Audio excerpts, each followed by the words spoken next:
What is up, guys? I am Rono. Welcome to a special video. Now, in this video, we're going to go over Rainbow Six Extraction. I'm pretty excited about this game. I have been playing Rainbow Six Siege for the past year and a half.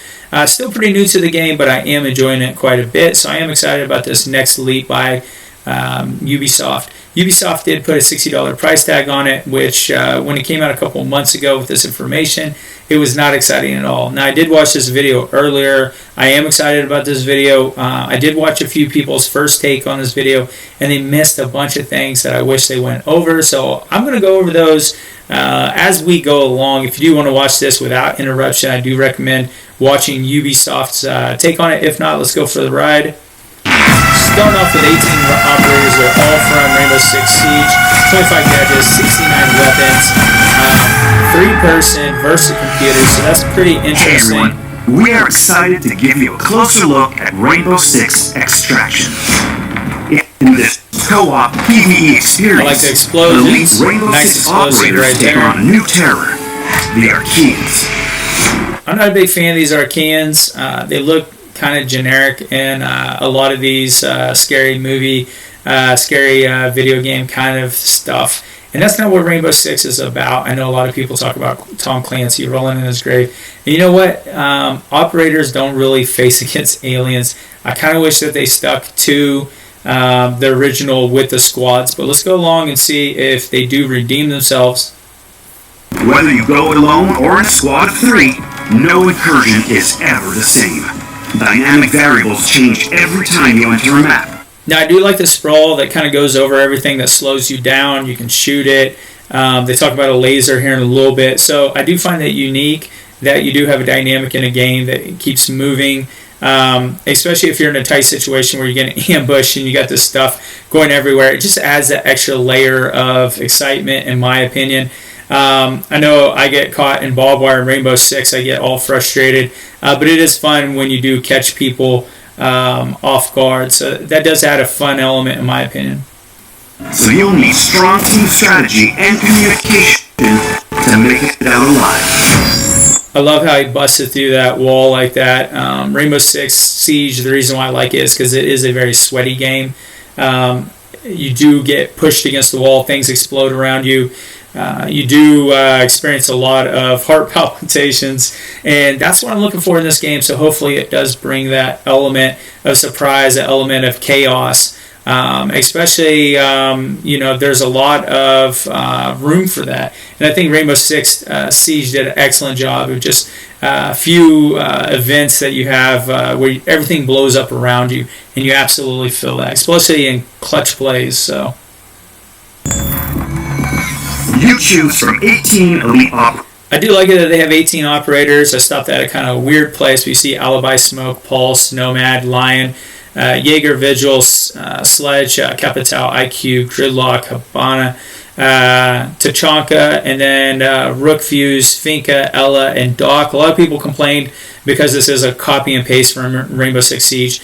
But if they started with new characters, I don't know if I would be as interested in playing this game. The fact that I get to carry on with some of my favorite players in this. Now, I am a mute player. I also play Ace. I'm also a Heart Breacher.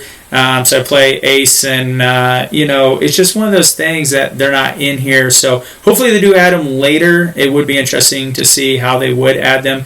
And I understand that they can't add every character because they don't really fit in this meta. So we'll see. Each with their own unique abilities, progression paths, playstyles, and customization options. Build the right team to complete your mission with over 800 possible squad combinations. Create new entry points with Habana's sticky explosives. Or find cover using Capital's smoke screen. And yes, the Channel MG is back. 12 the alien threat has resurfaced in San Francisco, New Mexico, Alaska, and New York. I do like these maps. These 4 regions host 12 large-scale environments, all at least 3 times bigger than most Rainbow Six Siege maps. So it's interesting that they may be able to build on Siege based off of these maps. If there is a lot of people loving some of these maps, especially the replayability, a lot of people asking for certain maps, I could see that going into Siege. especially people wanting to play both. There's already a crossover with the skin, so if you do play if you get a certain amount of kills or you do something unique in Siege, you do get a special skin. And Containment, I would like to see that continue, because if you are dividing your time, it is nice to benefit in both games. Casinos and hotels, overrun research centers, and the ravaged Liberty Island, with objectives, enemies, and modifiers that change with each playthrough. You'll need to adapt your strategy to each of the 13 high-stakes mission types that await you. Sabotage sounds like fun. I'm not sure what you're sabotaging, but anything that requires a lot of destruction sounds like a lot of fun. Lure an Arkean into a high-tech trap. I don't want to lure Arkean into a high-tech trap. That sounds not my style. I kind of like come in and either blast everything or sniper, but getting chased around the map, I'm not sure. I guess if there's some tactical issue to that, I guess that would be fun, but that part kind of seems boring. Capture it alive. Or destroy contaminated nests and extract intel.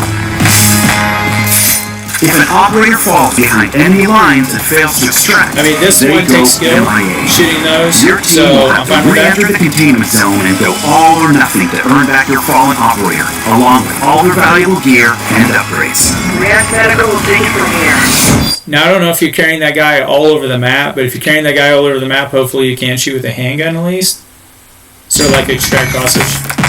25 gadgets, I find it interesting. They do have some cool new gadgets, so I am excited to see how this translates. Pinned down by multiple enemies, the field wall will block any parasite projectiles unleashed in your direction.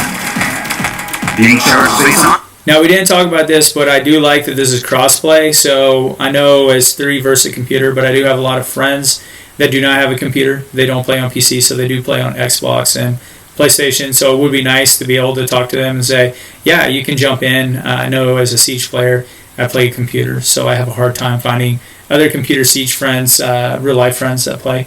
Most people can't afford a computer, or at least high enough specs to play the game the way you want to play.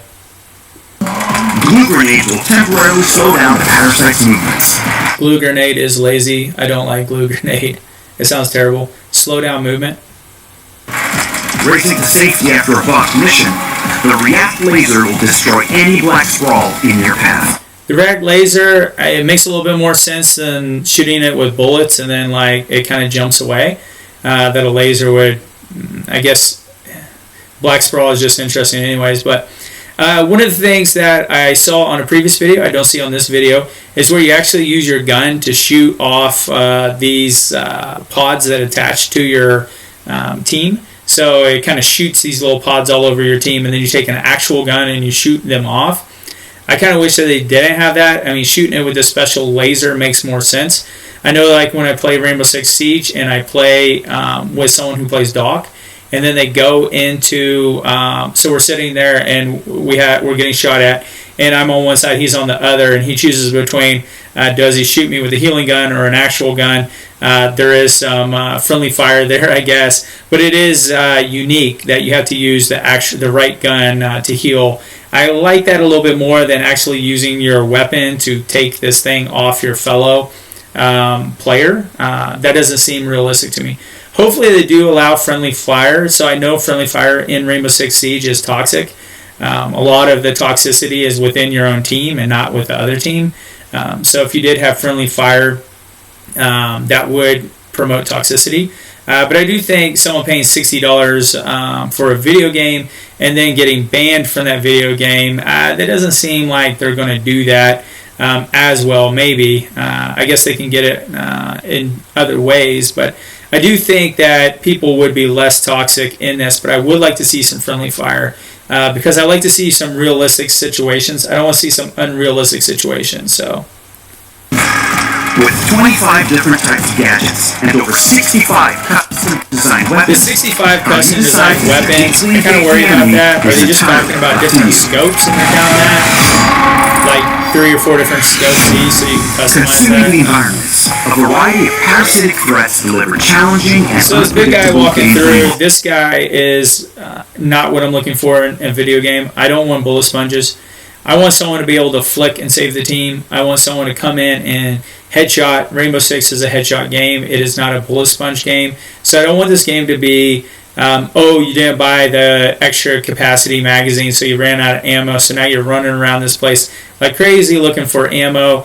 That's not fun to me. I think a one-shot headshot makes more sense. Now, we are used to shields in Rainbow Six Siege, so getting around a shield, a Monty, is really annoying. And so in certain, in the lower levels, and so you have someone who's a really good Monty can give you a headache. I'd like to see something more like that. So this guy has some kind of shield thing, but he has a vulnerability on his back. So you kind of lure him with one guy and the other guy shoots him. I'm fine with that aspect, but I don't like it that you got to shoot him 300 times to kill him. I don't want bullet sponges in Rainbow Six anywhere. These 13 diverse and lethal enemy types have their own abilities and randomly occurring mutations, leading to intense, one-of-a-kind engagements. That's boring. See how slow that was? As you progress, you'll come to face the most dangerous enemies in the game. Now this is where it gets exciting. These parasites mimic our operator's form and DNA in a shocking and deadly fashion. I don't want them overpowered, because that looked overpowered. But I would like to see some realistic AI. See, now the reason why people like Rainbow Six Siege so much is because you're playing against other people. Other people is better than AI. It will always be better than AI. But if you get a good enough AI that's not overpowered, then you can have some tactics. Now you get a headshot, they get a headshot. Then that makes it a little bit more exciting. So it becomes a skill. You run into the room, you flick, you get that kill, and that's what makes it skillful. But if I need 600 bullets to kill you and you only need one shot to kill me, that's not fun. That's not skill. That's just garbage. You just shoot, shoot, shoot, shoot. That's not fun. Nobody is having a good time when something like that happens. Lead an objective. Your squad must make a difficult decision. Extract the bank your progress or push to the next zone to face tougher enemies. I do like it that you can stop after a certain zone, so if you're with someone who's trash, risking it all personality or skill, you can get out. Have an operator and take it. You become foam. Completing objectives allows you to advance your operator's gear, weaponry, and abilities in an entirely new way. Whether you're upgrading Sledge's hammer to stun tougher enemies, or leveling up Vigil to cloak your entire squad, who you choose to progress is I'm not going to lie, that aspect of this game, the fact that you have 18 operators from Rainbow Six Siege, and the fact that you can upgrade your skills is very interesting. And the fact that Vigil can share his cloak, you can have different characters have like upgradable kind of specials, if you will. I guess they're not specials, they're more like their abilities, but upgrade their abilities. I find that very exciting. I can't wait for all 18 of these and just see what each one does. I do like it that you can upgrade characters. That's something new from Rainbow Six Siege. So I do like it that they are starting to really distance themselves from a copy and paste kind of game. In your hands. With each new milestone, you also gain access to permanent unlocks like maps, operators, gadgets, and lore. As well. Permanently unlock maps, gadgets, abilities, and lore. I don't know if abilities was said, sorry, but it's very exciting that you have these unlocks. So it makes you wonder. So if you have someone who's, and I don't know if you have levels here, I see a 23 here, but maybe you're level 23 in this game, you play with someone who's level 1, where does that put you? Are you overpowered? Are they underpowered? Where does that put you? Or can you not play together? Or does it kind of, how does that work? So it is very fascinating how they're going to make this game, but I am excited. It is taking a unique perspective from a copy-paste kind of scenario. We can't wait for you to experience exactly why your team is your greatest weapon.